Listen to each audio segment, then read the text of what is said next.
नमस्कार दोस्तों, स्वागत है आपके अपने YouTube चैनल संस्कृत अड्डा पर। दोस्तों, आज की जो वीडियो इसमें हम करेंगे यहाँ पर संस्कृत की परीक्षाओं के लिए महत्वपूर्ण प्रश्नों को, जो आपके आगे आने वाले एग्ज़ाम के लिए महत्वपूर्ण रहेंगे। और यहाँ पर जो हम ये क्वेश्चन करने वाले हैं आपके सभी एग्ज़ामों के लिए यहाँ पर ये महत्वपूर्ण रहेंगे। चाहे आप इसमें संस्कृत का कोई सा भी एग्ज़ाम की तैयारी कर रहे हैं तो सभी के लिए यहाँ पर ये महत्वपूर्ण है, क्योंकि एग्ज़ाम में इनमें से क्वेश्चन ज़रूर पूछे जाते हैं। और अगर आपने हमारे पहले वाली वीडियो नहीं देखा है तो इसे आप आई बटन पर क्लिक करके देख सकते हैं, या फिर हमारे चैनल की जो प्लेलिस्ट है वहां पर जाकर अभी तक की जितने भी वीडियो हैं सभी को आप देख सकते हैं। और वीडियो शुरू करने से पहले अगर आपने अभी तक हमारे चैनल को सब्सक्राइब नहीं किया तो सब्सक्राइब कर लो, और साथ में जो घंटी वाला आइकॉन है इसे जोर दबाएं, जिससे आपको हमारे आने वाली जो वीडियो है उसकी नोटिफिकेशन मिलती रहेगी। और दोस्तों, वीडियो को लाइक, कमेंट और शेयर जरूर कीजिएगा और हमारे साथ अंत तक बने रहिएगा। और आप हमारा जो दूसरा चैनल है रीडिंग लवर्स के नाम से, उसे भी सब्सक्राइब कर सकते हैं, क्योंकि हम जो है वहाँ पर भी महत्वपूर्ण न्यूज़ अपडेट डालते रहते हैं। तो आप चैनल को सब्सक्राइब जरूर कीजिएगा। तो हमारा जो यहाँ पर पहला क्वेश्चन है वैशेषिक दर्शन से। वैशेषिक दर्शन से प्रवर्तक आचार्य अस्ति। वैशेषिक दर्शन के जो यहाँ पर आचार्य है ये किन्हें माना गया है? विप्लववाद, कणाद हैं, विप्लववाद है या पुष्पवाद है? यहाँ पर हमारा जो आंसर है ये रहेगा ऑप्शन बी। तो वैशेषिक जो दर्शन है इसके प्रवर्तक आचार्य जो है ये महर्षि जो कणाद है, आचार्य कणाद, इनको माना गया है। और विशेष पदार्थ को स्वीकार करने के लिए ही इनका नाम जो है वैशेषिक पड़ा है। और वैशेषिक जो ये तीन जो हेतुआभास है उनको स्वीकार करता है। अब हेतुआभास होता क्या है? हेतुआभास, हेतु का आभास होना। तो जो हेतु नहीं है उसे वास्तविक हेतु मानकर अनुमान करने से अनुमान में जो दोष उत्पन्न होता है उसे ही हेतुआभास कहा जाता है। हेतुआभास के आगे फिर दो अर्थ माने गए हैं। अनुमान के हेतु या लिंग के दोष को हेतुआभास कहा जाता है। और दूसरा है दूषित हेतु के कारण अनुमान में उत्पन्न दोष को हेतुआभास कहा जाता है। और जो न्यायिक जो इन्होंने हेतुआभास का दूसरा अर्थ ग्रहण किया है, अर्थात दूषित हेतु के कारण अनुमान में जो दोष उत्पन्न होता है उसे ही हेतुआभास कहा जाता है। तो इसे अनुमान कहा जाता है। और आगे इसके तीन उपभेद हो जाते हैं: साधारण सव्यभिचार, असाधारण सव्यभिचार और अनुपसंहारी सव्यभिचार। और ये जो वैशेषिक दर्शन जो है इसमें 10 अध्याय जो है उनको माना गया है और 370 सूत्रों को माना गया है। 10 अध्याय कौन कौन से हैं? जैसे संवेता शेष पदार्थ कथन, द्रव्य आत्मंतःकरण निरूपण, शरीर भेदन निरूपण, कर्म निरूपण, स्रोत धर्म निर्वचन, गुण समवाय, ज्ञान उत्पत्ति उसका निदान, प्राग भाव आदि निरूपण और आत्मगुण निरूपण। तो इस प्रकार से यहाँ पर इसके जो 10 जो अध्याय हैं ये माने गए हैं। नेक्स्ट जो यहाँ पर क्वेश्चन है विनियोग विधि का। विनियोग विधि सहकारी प्रमाणानि कति भवन्ति। विनियोग जो विधि है इसके सहकारी प्रमाण कितने होते हैं? तो पंच, षड, सप्तय, 10 ये माने गए हैं 6।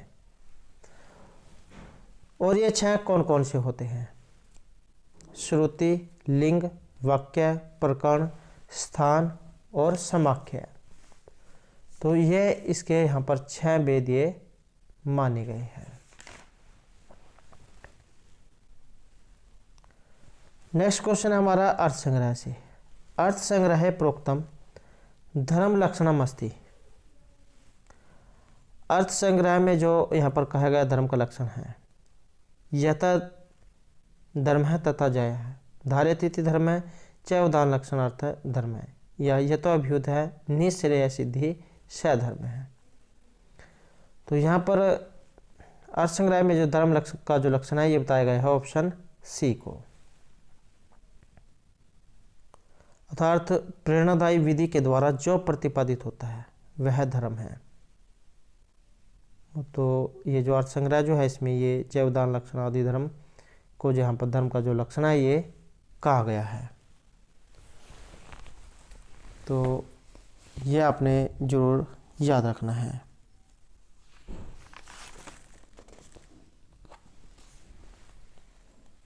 नेक्स्ट जो यहाँ पर क्वेश्चन है और वेरी वेरी इंपॉर्टेंट क्वेश्चन है, क्योंकि एग्जाम में जो महाभारत जो है यहाँ से क्वेश्चन जरूर आता है।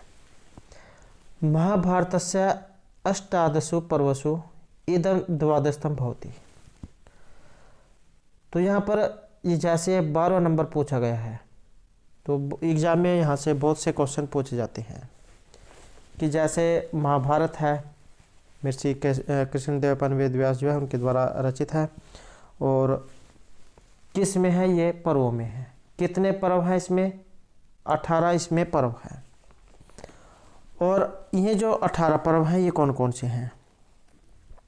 आदि पर्व, सभा, वन, विराट, उद्योग, भीष्म, द्रोण, कर्ण, शल्य, सौप्तिक, स्त्री, शांति, अनुशासन, अश्वमेध, आश्रमवासी, मौसल, महाप्रस्थानिक और स्वर्ग आरोहण।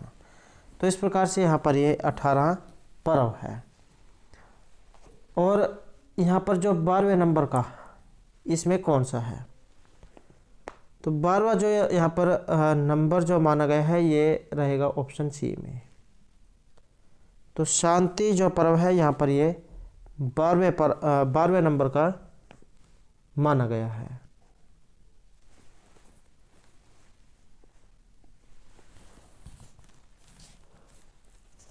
और भी बहुत से क्वेश्चन यहाँ से एग्जाम में आते हैं। जैसे गुप्तकालीन जो शिलालेख है इसमें यह ग्रंथ सतशास्त्री संहिता के नाम से जाना जाता है, क्योंकि सतशास्त्री मतलब 1 लाख श्लोक वाला सबसे बड़ा जो ग्रंथ है इसको माना गया है।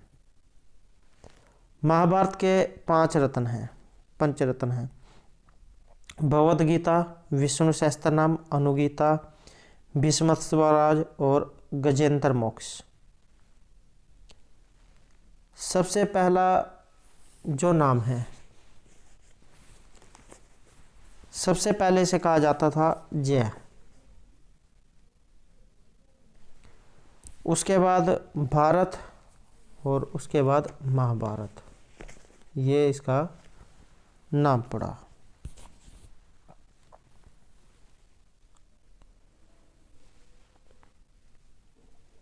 नेक्स्ट जो क्वेश्चन है सतशास्त्री संहिता इति कस्या विधानम अस्ति। तो यह यहाँ पर किन के लिए आता है? 1 लाख श्लोक वाला। शब्दक्रम धर्मस्य, रामायणस्य, महाभारतस्य या उरह पुराणस्य। तो सतशास्त्री इति कस्या विधानम अस्ति, यह जो यहाँ पर कहा जाता है महाभारत के लिए 1 लाख श्लोकों वाला जो ग्रंथ है।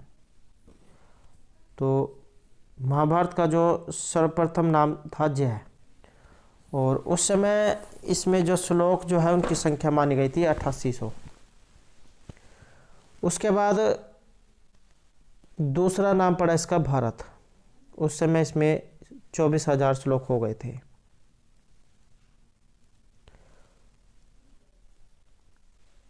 और उसके बाद जो है यहाँ पर ये महाभारत हो गया, इसमें 1 लाख जो श्लोक ये माने गए हैं।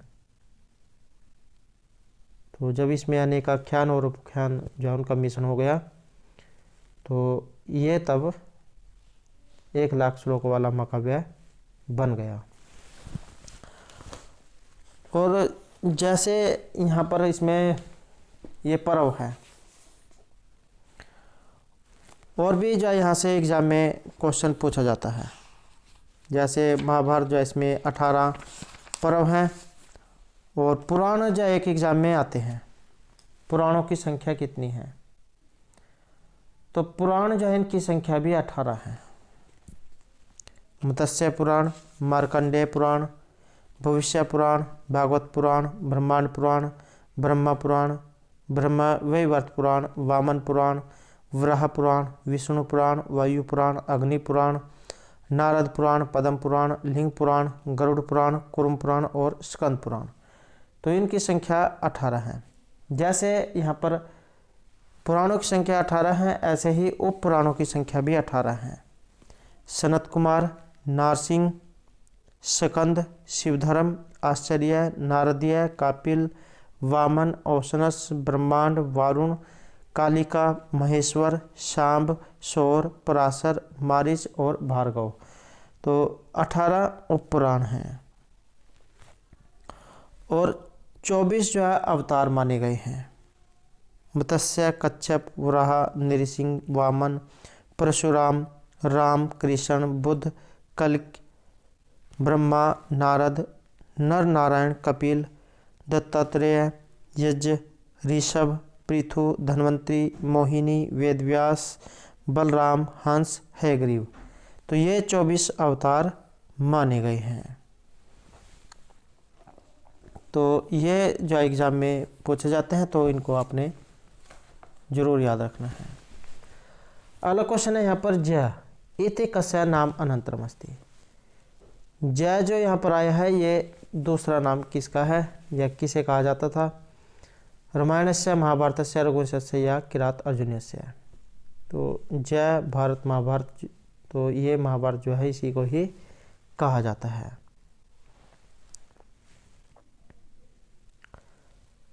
नेक्स्ट हमारा क्वेश्चन रहेगा श्री हर्ष मुख्यतया कवि अस्ति।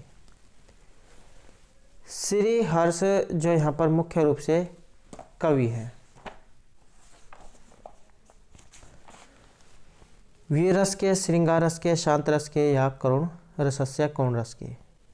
षष्ठी भक्ति जो इनमें सभी में लगी है। तो ये माने गए हैं यहाँ पर ऑप्शन बी श्रृंगार रस के। तो श्रृंगार रस के जो यहाँ पर ये कवि है। और जो नैषधीय चरितम ये इनके द्वारा रचित है। और कवि विधा में महाकाव्य है।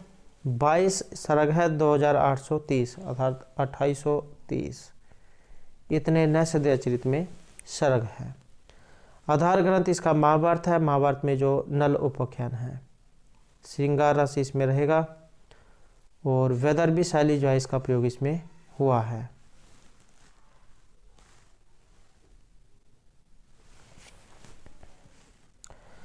नेक्स्ट क्वेश्चन रहेगा यहाँ पर मदेक पुत्रा जन्नी जरातुरा इति नलम का कथ्यति। तो ये श्लोक है। मदेक पुत्रा जन्नी जरातुरा नव परशु तिर्वटत पश्विनी गति तयोरेश जनस्तम अर्दय है त्वाम करुणा ऋणादीन है। तो इस प्रकार का जो है एक श्लोक है जो नैषधीय से लिया गया है। जब राजा नल जो यहाँ पर हंस जो है उसे पकड़ लेते हैं, तब जो हंस जो है ये राजा नल को छोड़ने के लिए इस श्लोक के बारे में बताते हैं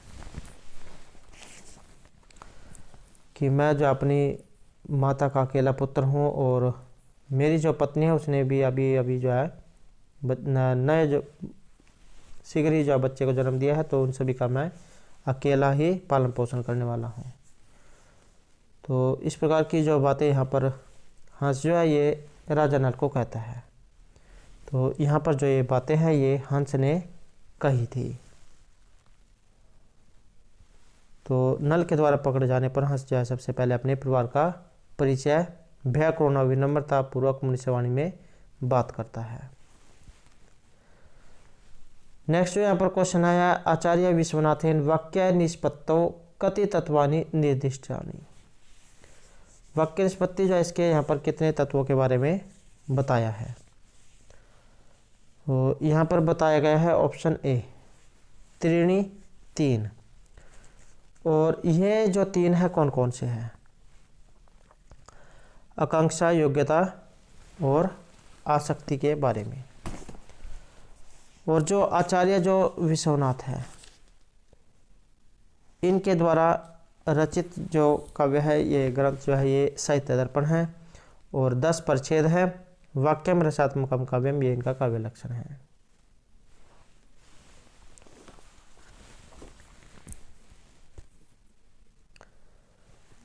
नेक्स्ट जो यहाँ पर क्वेश्चन है, शरग बंधो महाकाव्यम लक्षणम कस्मिन ग्रंथे अस्ति, तो किस ग्रंथ से इनका संबंध है।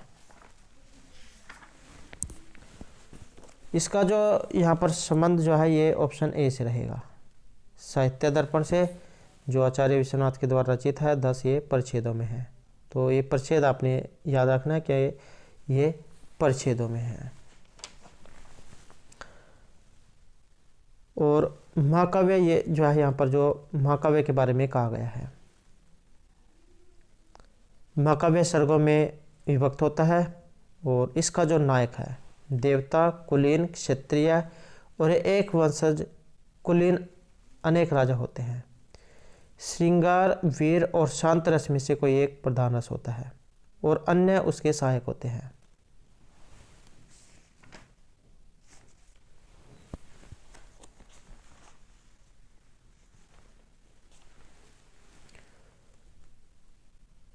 नेक्स्ट यहाँ पर क्वेश्चन है, साहित्य का नाम मते का अर्थ रमणीतम। रमणीयता जो है यहाँ पर इसका अर्थ किससे लिया गया है। इसका अर्थ लिया गया यहाँ पर प्रतीयमान अर्थ से। साहित्यकारों के मत में जो प्रतीयमान जो अर्थ है यही रमणीयता का बोध कराता है। प्रतीयमान अर्थ या ध्वनि रमणी के शरीर अवयव से प्रस्फुरित होते लावण्य की भांति महाकाव्य की वाणी से प्रतिभाषित होते हैं। तो यहाँ पर प्रतीयमान अर्थ जो इसके माना गया है। नेक्स्ट है योग दर्शन अनुसारम प्रमाणानि संति। योग दर्शन जो किनका है, महर्षि पतंजलि जो उनके द्वारा लिखा गया योग शास्त्र। और यहाँ पर इसके जो प्रमाण है कितने माने गए हैं, 3 4 5 या 6। तो यहाँ पर जो माने गए हैं ये रहेगा ऑप्शन ए। 3 जो यहाँ पर प्रमाण ये माने गए हैं, प्रत्यक्ष प्रमाण, अनुमान प्रमाण और शब्द प्रमाण। तो इस प्रकार से यहाँ पर ये माने गए हैं।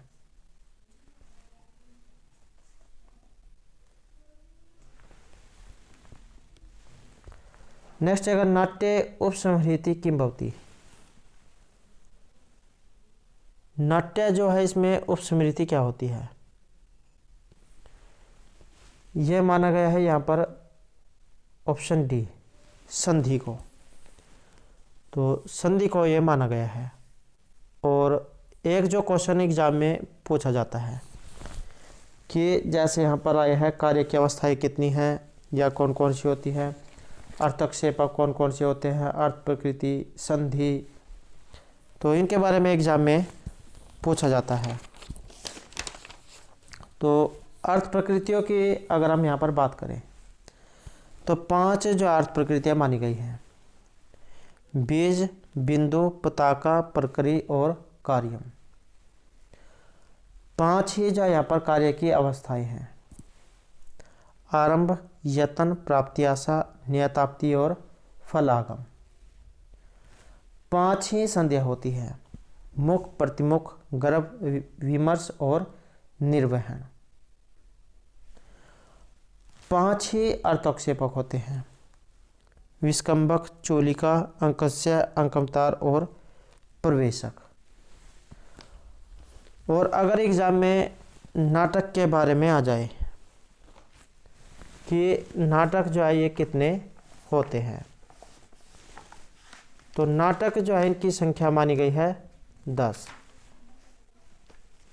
नाटक, प्रकरण, भाण, व्यायोग, समकार, डिम, यामृग, अंक, विथि और प्रहसन। तो ये 10 नाटक हैं। जैसे 10 नाटक है, ऐसे ही एग्जाम में जो उपरूपक है इनके बारे में आता है। उपरूपक जो इनकी संख्या मानी गई है 18। नाटिका, त्रोटक, गोष्ठी, सट्टक, नाट्यरासक, प्रस्थान, उलाप्य, काव्य, प्रेक्षण, रासक, समलापक, श्रीगदित, शिल्प विलासिका, दुर्मल्लिका, प्रकरणी, हल्लीस और भणिका। तो ये 18 उपरूपक हैं। तो ये सभी वेरी वेरी इंपॉर्टेंट है और लगभग जाए पूरी संभावना रहती है और एक न एक एग्जाम में इनमें से जरूर पूछा जाता है।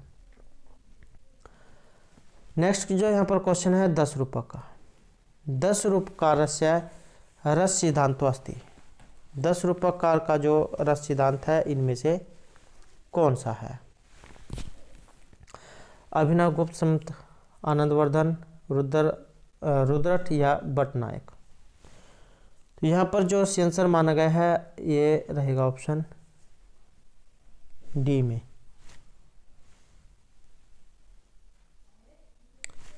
तो ये जो और एक जो एग्जाम में आता है कि 10 रूपक जो किन के द्वारा रचित है, तो धनंजय जो है उनके द्वारा रचित है 10 रूपक।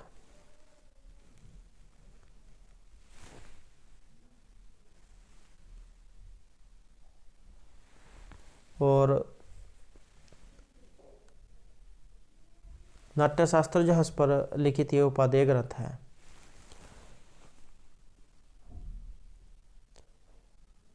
भट्टनायक जो है इनके अनुसार रस की जो निष्पत्ति है ये न तो अनुकार्य रामादि में होती है और न अनुकर्ता नटादि में। अनुकार्य और अनुकर्ता दोनों तटस्थ हैं, उदासीन है, उनको रस अनुभूति नहीं होती। तो वास्तविक जो रस अनुभूति तो ये सामाजिक होती है और यही मत धनंजय को भी अभीष्ट है। तो यहाँ पर जो आंसर जाइए ऑप्शन डी को माना गया है, भट्टनायक अनुमत है। नेक्स्ट जो यहाँ पर क्वेश्चन है अद्भुत रसस्य स्थायी भाव। अद्भुत जो रस है इसका स्थायी भाव क्या है, या फिर रस कितने हैं? रसों की संख्या 9 मानी गई है। श्रृंगार, हास्य, करुण, रौद्र, वीर, भयानक, विभत्स, अद्भुत और शांत रस। तो इस प्रकार से 9 रस हैं। इन सभी के स्थायी भाव भी अलग है, वर्ण भी अलग है और देवता भी अलग है। एग्जाम में अलग अलग तरीके से क्वेश्चन पूछा जाता है, चाहे तो उसमें स्थायी भाव के बारे में पूछ लिया जाए या वर्ण या फिर देवता के बारे में। तो यहाँ पर जो अद्भुत आया है इसका तो रहेगा ऑप्शन बी है। अद्भुत जो है इसका स्थायी भाव विस्मय है और जो वर्ण की बात करें तो पित्त वर्ण है, गंधर्व देवता है। और अगर हम अन्य रसों की बात करें तो श्रृंगार जो रस है इसका स्थायी भाव रति है, वर्ण श्याम, विष्णु देवता है। हास्य रस हास स्थायी भाव है, शुक्ल वर्ण है, परमथ देवता है। करुण जो रस है इसका जो स्थायी भाव है ये रहेगा शोक, कपोत वर्ण वाला है, यम देवता है। और जो रौद्र रस है इसका स्थायी भाव रहेगा क्रोध, रक्त वर्ण है, रुद्र देवता है। इसको भी आप आसानी से याद रख सकते हैं, रौद्र, रक्त और रुद्र सारों में रह है, तो इस प्रकार से आप इसे याद रख सकते हैं। उसके बाद वीर जो रस है इसका स्थायी भाव रहेगा उत्साह, सुवर्ण वत इसका रंग है, महेंद्र देवता है। भयानक जो रस है इसका रहेगा स्थायी भाव भय, कृष्ण वर्ण है और यम देवता है। उसके बाद विभत्स का जुगुप्सा स्थायी भाव है, नील वर्ण है, महाकाल देवता है। और अद्भुत का हो गया यहाँ पर बीच में स्थायी भाव है, पित्त वर्ण वाला और गंधर्व देवता। और जो शांत रस है इसका समस्थायी भाव कुंद पुष्पवत वर्ण और श्री नारायण देवता। तो इस प्रकार से यहाँ पर 9 रस इनके स्थायी भाव वर्ण और ये देवता हैं। अगला क्वेश्चन है यहाँ पर त्रिपताका कारण सम आचार्य मंचोपरी। तो ये किसके बारे में बताया गया है, तो अपवारितम, आकाशभाषितम, जनांतिकम या स्वगतम। तो यह बताया गया है जनांतिक के बारे में।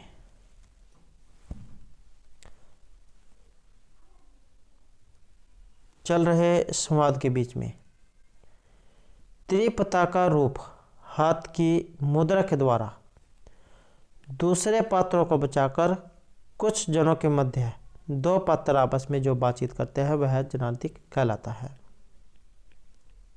तो जिसमें 2 पात्र आपस में ये बातचीत करेंगे। आकाशभाषित तो आपको पता ही है, जो आकाशवाणी के द्वारा सूचना दी जाती है, स्वगतम होता है अपने मन में। नेक्स्ट है यहाँ पर भूत एवं भावी घटनाओं की सूचना देने वाला जो नाट्य प्रयोग है इनमें से कौन सा है? भूतकाल की और जो आगे होने वाली जो घटनाएं हैं। जनांतिकम, विस्कंभक, अपवारितम या आकाश भाषित के द्वारा। तो ये जो सूचना दी जाती है यहाँ पर ये दी जाती है विस्कंभक के द्वारा। तो विस्कंभक जो है उसके द्वारा ये सूचनाएं दी जाती हैं।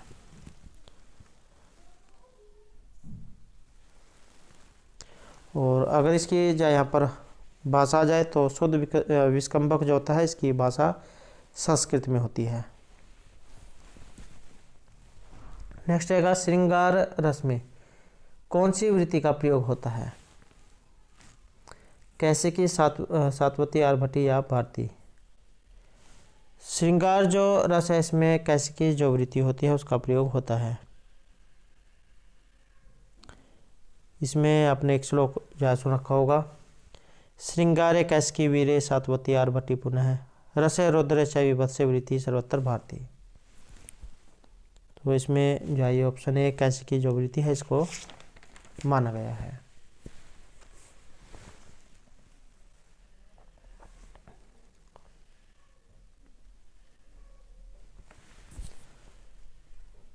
नेक्स्ट जो हमारा क्वेश्चन है का नलस्य अस्यदस्यापि अधिकारिताम न गतः है। शरद पार्विकेश्वरी रतिशः वसंत कमलम, ये ईश्वर है। तो यहाँ पर माना गया है ये ऑप्शन ए को।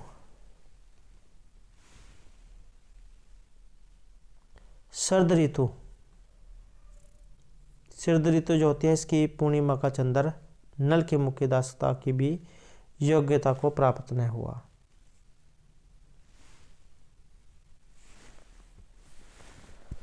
नेक्स्ट यहाँ पर क्वेश्चन है राजा नलस्य विषय साधु कथनम नास्ति। राजा नल जो है इनके बारे में एक सही कथन इनमें से नहीं है, तो इनमें से एक अलग है। तो इसमें जो माना गया है ये रहेगा ऑप्शन ए। तस्य चतुर्दश विद्या अदिति बोधा चरण रत्नई चतुर्दशत्वम प्राप्त। तो यह इनमें से अलग है और जो ऑप्शन यहाँ पर आए हैं ये सभी सही रहेंगे।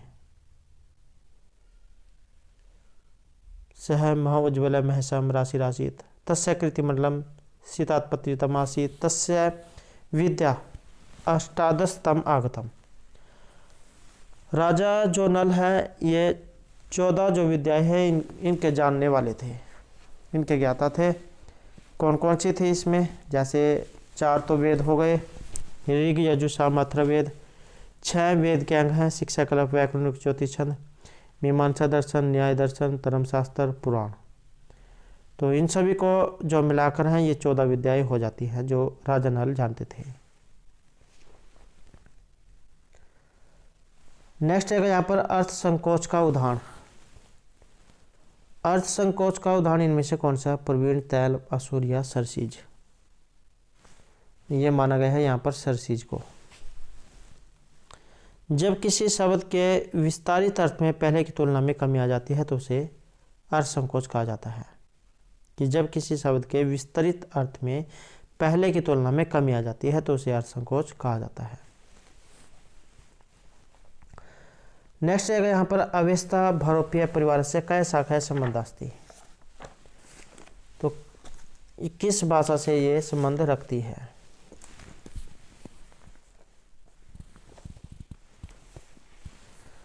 भारतीय रानी शाखा, ग्रीक, हितासी या तोखरी शाखा से। ये भी क्वेश्चन जो है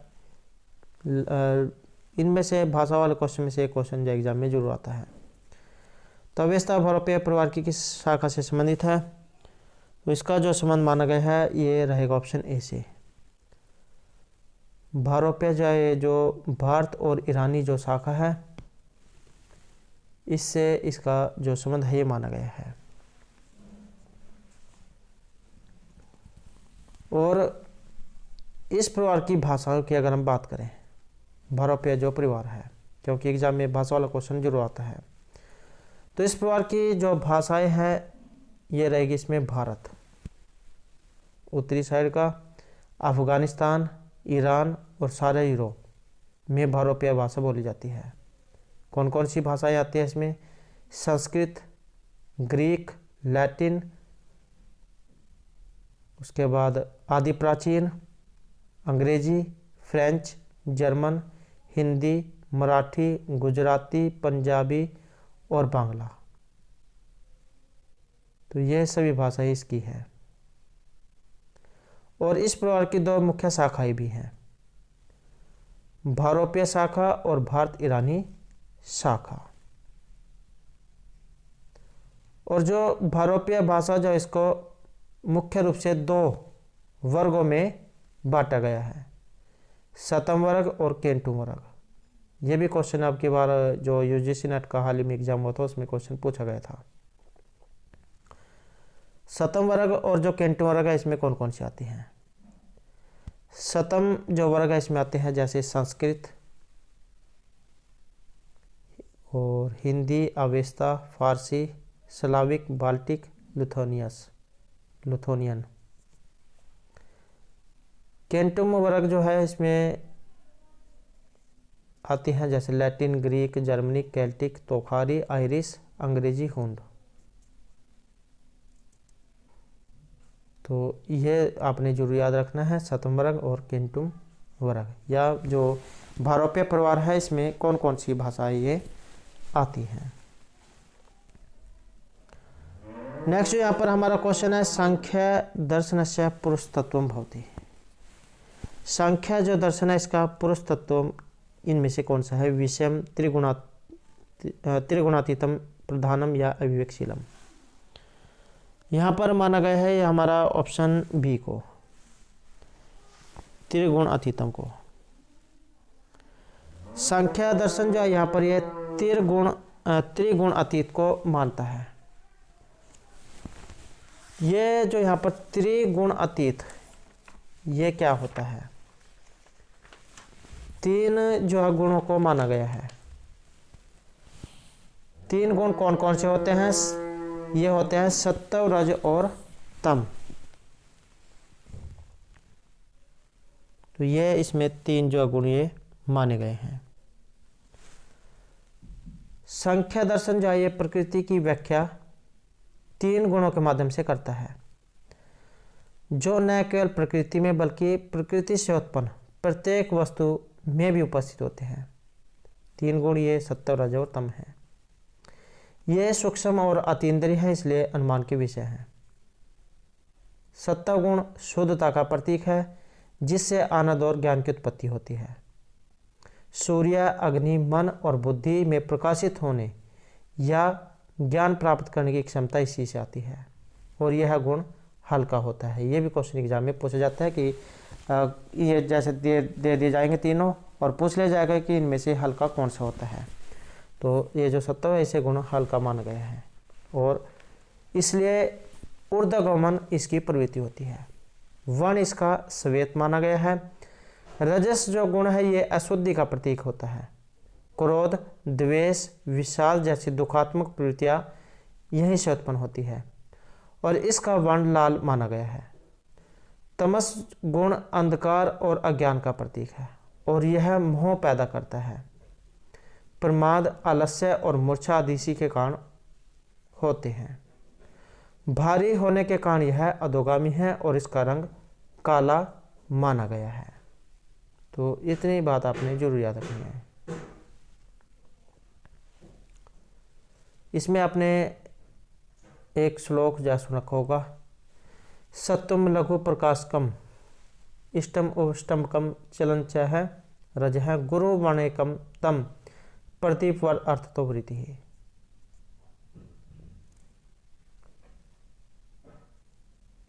परस्पर विरोधी होने के बाद भी ये कार्य की उत्पत्ति वैसे ही मिलकर करते हैं जैसे दीपक में तेल, बत्ती और ज्वाला परस्पर भिन्न होकर भी प्रकाश उत्पन्न करते हैं और हर वस्तु में इन तीनों की उपस्थिति के कारण ही एक ही वस्तु किसी को सुख, किसी को दुख और किसी में आलस्य पैदा करती है।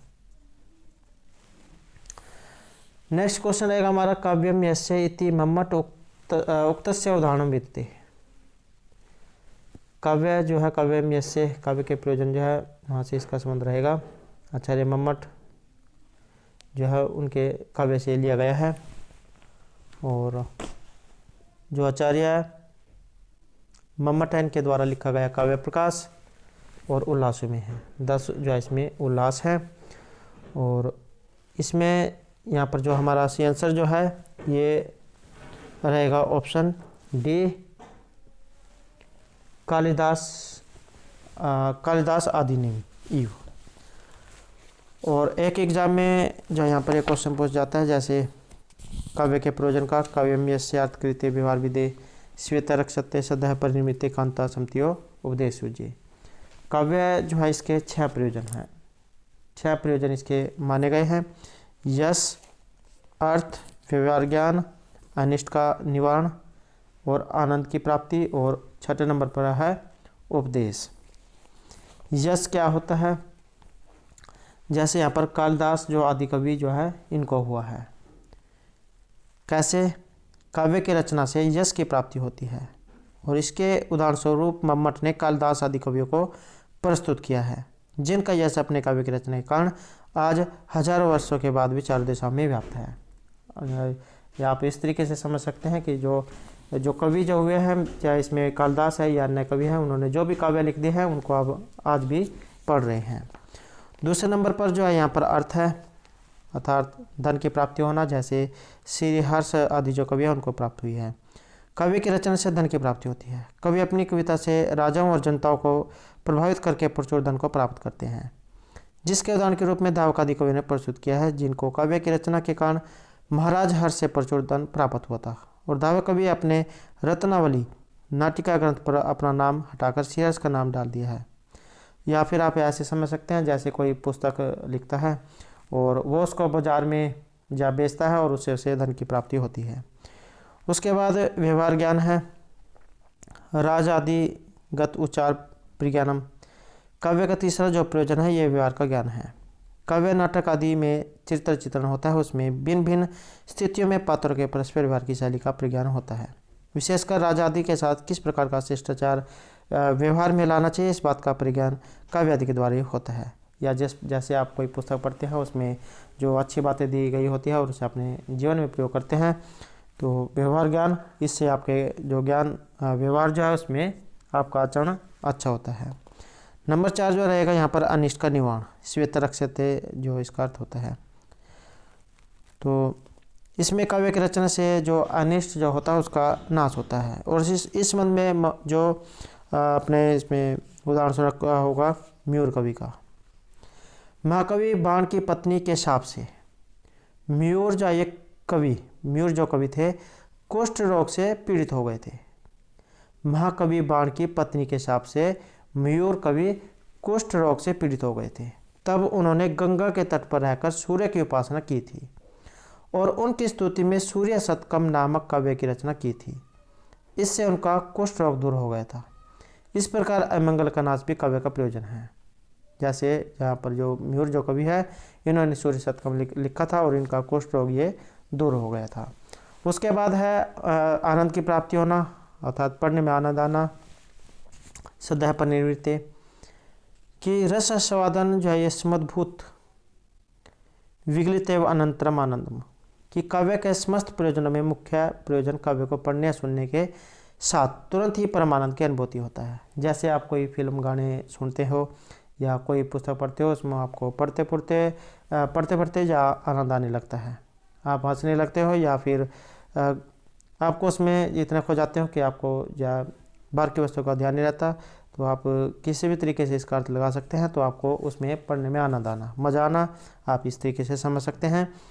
और नंबर 6 जो रहेगा यहाँ पर ये है उपदेश, कांता समति उपदेश होती है। कांता जो है इसका मतलब होता है पत्नी। मम्मट के अनुसार काव्य का एक प्रयोजन उपदेश की प्राप्ति करना भी है। और उपदेश की शैली यहाँ पर 3 प्रकार की होती है, ये भी पहले एग्जाम में क्वेश्चन आ चुका है। तो ये 3 की कौन कौन सी है? प्रभु समति, सुहृद समति और कांता समति। प्रभु समति जो है इसका अर्थ क्या होता है? प्रभु समति से जो मतलब लिया गया है ये राजा के समान शासन करना है। वेद शास्त्र आदि की शैली प्रभु समित शैली है। उसके बाद सुहृद समिति जो है, सुहृद के समान उपदेश करना, अच्छा मित्र जो होता है उसके समान उपदेश करना, कोई भी गलत काम जो है उससे हटाना। और नंबर 3 में जो है यहाँ पर कांता समिति, अर्थात जो पत्नी जो होती है उसके समान उपदेश करना। जिस प्रकार पत्नी जो होती है, अगर कोई उसका पति जो है गलत कार्य की तरफ जाता है तो उसे रोकती है, वहाँ से उस काम से हटाती है। तो इस प्रकार से जो यहाँ पर ये अच्छे काम की तरफ जो उसको भेजती है। तो ये 6 यहाँ पर काव्य के जो है प्रयोजन हैं जो एग्जाम में पूछे जाते हैं। अगला जो यहाँ पर क्वेश्चन हमारा, उपमान अपेक्षा उपमेय प्रकर्ष सत्य अलंकार है भवति। तो यहाँ पर उपमान की अपेक्षा उपमेय में प्रकर्ष होने पर अलंकार सत्य अलंकार है। यहाँ पर ये संधि हुई, इसमें ई जो है ई को या हुआ है, ई को या, उ को व, री को र, ली को ला। तो सत्य अलंकार यहाँ पर है, सत्य अलंकार है, इसको अलग अलग करेंगे तो सत्य अलंकार, प्रकर्ष सत्य अलंकार है। अपुनोति व्यतिरेक दृष्टांत या समासोक्ति अलंकार। तो यहाँ पर जो अलंकार है ये रहेगा हमारा ऑप्शन बी। व्यतिरेक जो यहाँ पर अलंकार है इसमें माना गया है। उपमानादि यद अन्य से व्यतिरेक है शय विषय, तो व्यतिरेक अलंकार जो है इसकी ये परिभाषा है। नेक्स्ट हमारा जो यहाँ पर क्वेश्चन है मृच्छकटिक से है। मृच्छकटिक प्रथम अंक से नाम अस्ति। मृच्छकटिक जो है यहाँ पर इसका जो पहला अंक है इसका नाम क्या है, या फिर एग्जाम में यह भी आ सकता है कि जैसे मृच्छकटिक किन के द्वारा रचित है।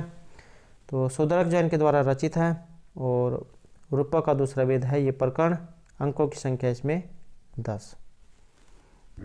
नायक इसमें चारदत्त और नायिका है इसकी संसेना। आधार ग्रंथ इसका भास के द्वारा जो चारदत्त नाटक लिखा गया है ये रहेगा। और नाम, अगर नामकरण आ जाए तो किस प्रकार इसका नाम रखा गया था, तो ये अंक 6 में जो मिट्टी गाड़ी वाली जो घटना हुई थी उसके आधार पर इसका नाम रखा गया था। गुण रीति और वृत्ति की बात करें तो प्रसाद गुण, लाठी रीति और कैस की वृत्ति है इसमें। और एक जो यहाँ पर जो विदूषक का वाला क्वेश्चन पूछा जाता है तो मैत्रेय इसमें विदूषक है। और बात करें यहाँ पर इसके 10 अंकों की, तो 10 जो यहाँ पर जो प्रकरण 10 अंक जो है इसमें, तो पहला जो यहाँ पर अंक है उसका नाम अलंकार न्यास है। दूसरे अंक का नाम द्योतक संवाहक, तृतीय अंक का नाम संधिच्छेद, चतुर्थ अंक मदनिका सर्विलक, पंचम अंक का नाम दुर्दिन, षष्ठम अंक का नाम परिवहन विपर्य, सप्तम अंक का नाम आर्यक अपहरण, अष्टम अंक जो है उसका नाम रहेगा वसंत सेना मर्दन, नवम जो अंक है इसका नाम है व्यवहार, और जो 10वां अंक है इसका नाम है उपसंहार। इसमें जब बाद में फांसी जो वाली घटना जो होती है, चंडाल चारदत्त को फांसी देने के लिए शमशान की ओर ले जाता है। इसी बीच जो भिक्षु जो होता है वो वसंत सेना को लेकर आ जाता है। इधर राज्य में विप्लव होता है और सर्विलक जो इसमें राजा पालक को मारकर आर्यक को राजा बना देता है और चारदत्त को फांसी से छुटकारा मिल जाता है और सरकार को झूठे अभियोग के लिए फांसी की आज्ञा होती है।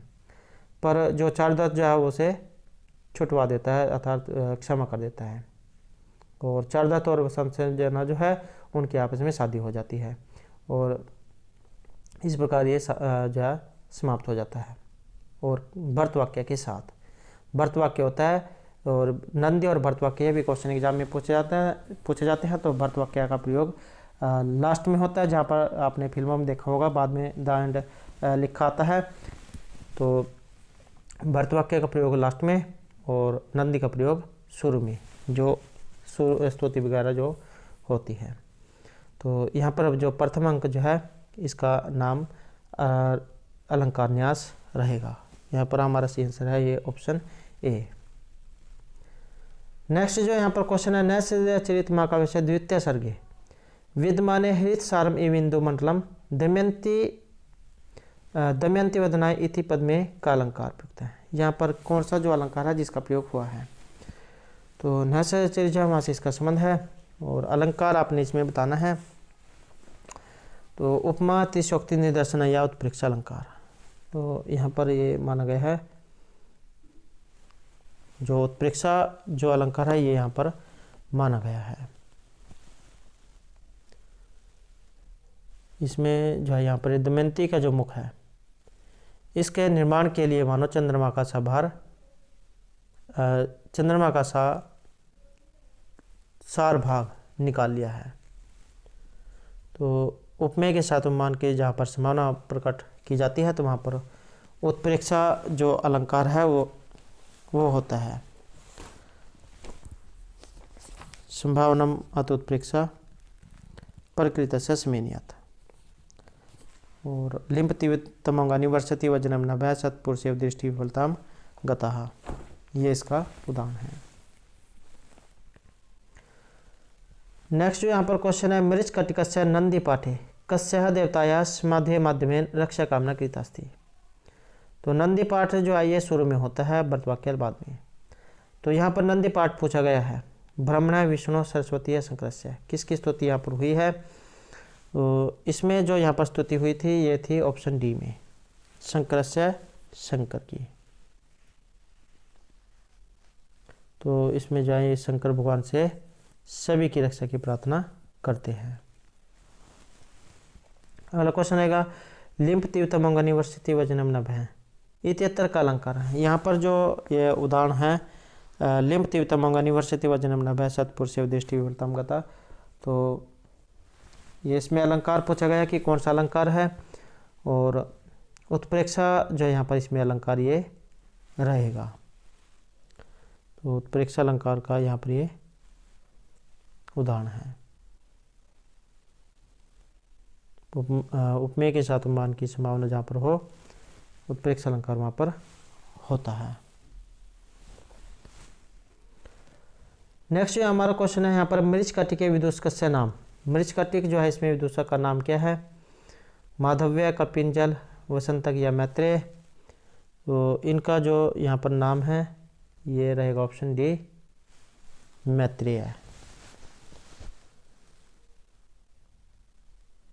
और ये जो माधव्य आया है ये है अभिज्ञान शकुंतलम में, और जो वसंतक है ये रत्नावली में है, रत्नावली और सपनवा दत्त में। और जो ये कपिंजल आया है ये है कदम्बरी में। तो इस प्रकार से आप इसे याद रख लेना, कैसे कपिंजल, कैसे कदम्बरी। नेक्स्ट है नल चंपू काव्य से रचिता। नल चंपू के रचिता कौन है, के रचिता में से भट्ट नारायण है, भट्टियानंद भट्ट या त्रिविक्रम भट्ट है। तो ये माना गया है यहाँ पर ऑप्शन डी को, त्रिविक्रम भट्ट जैन के द्वारा रचित है नल चंपू। गद्य पद्य जौन का मिश्रण होता है चंपू काव्य।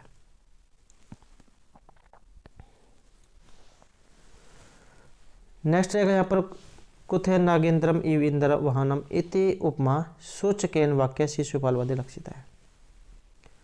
नागेंद्रम इव इंद्र वाहनम, श्री कृष्ण शिशुपाल हिरण्यकशिपु या नारद है। तो ये रहेगा ऑप्शन डी हमारा, नारद है। और ये जो शिशुपाल वध जो है ये महर्षि जो माघ है उनके द्वारा रचित है। तो इसमें जो है यहाँ पर उपमा सूचक वाक्य के द्वारा नारद मुनि जो है उनको लक्षित किया गया है। नारद मुनि की उपमा इंद्र का जो वाहन है ऐरावत से की गई है। इंद्र के वाहन का भी जो है एग्जाम में एक बार पूछा गया था कि इंद्र के वाहन का नाम क्या है, तो ऐरावत जैन के उसका नाम है। तो आपने ये जरूर याद रखना है। नेक्स्ट हमारा क्वेश्चन यहाँ पर, शिशुपाल वध महाकाव्य से प्रथम सर्गे विद्यमाने उदासीतारम निगृहित मानसे पुरा विदः इति पद में कस्य दर्शन से तत्वम प्रतिपादितम। तो किसके बारे में यहाँ पर कहा गया है, न्याय दर्शन, मीमांसा दर्शन, सांख्य दर्शन या बौद्ध दर्शन के बारे में। तो यहाँ पर कहा गया है ये ऑप्शन सी में, अर्थात जो सांख्य दर्शन जो है इसके बारे में कहा गया है।